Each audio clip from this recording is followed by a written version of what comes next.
Cauliflower കൊണ്ട് ഒട്ടും എണ്ണ ചേർക്കാതെ പിഴുപുളി ചേർത്തുള്ള ഒരു തീയലാണ്. അപ്പോൾ അതിന് കുരുമുളക് വേണം, പെരിഞ്ചീരകം വേണം, ഇഞ്ചി, വെളുത്തുള്ളി, കൊച്ചുള്ളി, തേങ്ങ, ഇത്രയും കാര്യങ്ങൾ നമ്മൾ ഒന്ന് വറുത്തെടുക്കണം. എണ്ണ ചേർക്കേണ്ട, എണ്ണ ഒട്ടും ചേർക്കാതെ വറുത്തെടുക്കാം. എന്തൊക്കെയാണെന്നുകൂടി പറയാം. തേങ്ങ, കൊച്ചുള്ളി, വെളുത്തുള്ളി, ഇഞ്ചി, കുരുമുളക് മുഴുവനുള്ള കുരുമുളക്, സ്വല്പം പെരിഞ്ചീരകം, ഇത്രയും നന്നായിട്ട് ചട്ടിയിൽ വറുക്കുക. അത് മൂപ്പെന്ന് പറയുന്നത് ഞാനൊരു ഗോൾഡൻ ബ്രൗൺ ചുവപ്പ് നിറം വരെ മൂപ്പിച്ചോളൂ. കുറച്ചുകൂടി കറുപ്പിക്കുവാണെങ്കിൽ തീയിൽ നല്ല വേറൊരു കളറ് കിട്ടും. എന്നിട്ട് അതിനകത്തോട്ട് ഇട്ടത് മുളക് പൊടി, മഞ്ഞൾപ്പൊടി, സ്വല്പം മല്ലി കൂടി ഇട്ട് ഒരു അല്പം പിഴുപുളി കൂടി ചേർക്കാം.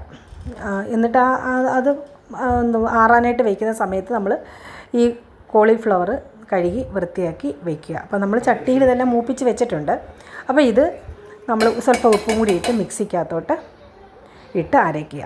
അപ്പം നമ്മൾ അതായത് ഈ തേങ്ങ, വെളുത്തുള്ളി, കൊച്ചുള്ളി ഇതെല്ലാം കൂടി വറുത്തതും പിഴുപുളിയും ഉപ്പും ചേർന്നതാണ് ഈ അരപ്പ്.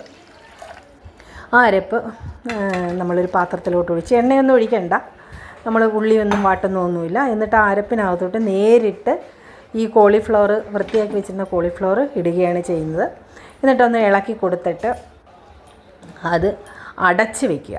നന്നായിട്ട് അടച്ച് വെച്ച് നല്ല ഫ്ലെയിമിൽ തിളയ്ക്കുന്നുണ്ടാവും വരെ കൂടിയ ഫ്ലെയിം തന്നെ ഇടുക. തിളച്ച ശേഷം ഫ്ലെയിം കുറച്ച് വെക്കണം. കുറച്ച് വെച്ച ശേഷം ഏകദേശം ഒരു 10-12 മിനിറ്റോളം അത് അവിടെ ഇരുന്ന് അടഞ്ഞ് വേവട്ടെ.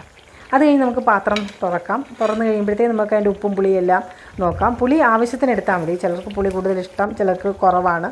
നമ്മൾ തക്കാളി ഒന്നും ചേർക്കുന്നില്ല, വളരെ ഈസി ആയിട്ട് ചെയ്യുകയാണ്. അപ്പോൾ അത് വറ്റി പതുക്കെ ഈ കോളിഫ്ലവർ കഷ്ണങ്ങളിലോട്ട് ഈ അരപ്പെല്ലാം പിടിച്ച് നമ്മുടെ ഇറച്ചി തിളയ്ക്കുന്ന പോലെ, ഇറച്ചി കഷ്ണം പോലെ, നമ്മൾ തേങ്ങ വറുത്തതാണല്ലോ, അപ്പോൾ അതിൻ്റെ ഒരു മണമൊക്കെ. ഇതിനകത്ത് എണ്ണ ചേർക്കുന്നില്ല, തേങ്ങ വറക്കുമ്പോഴും നമ്മൾ എണ്ണ ഉപയോഗിക്കുന്നില്ല.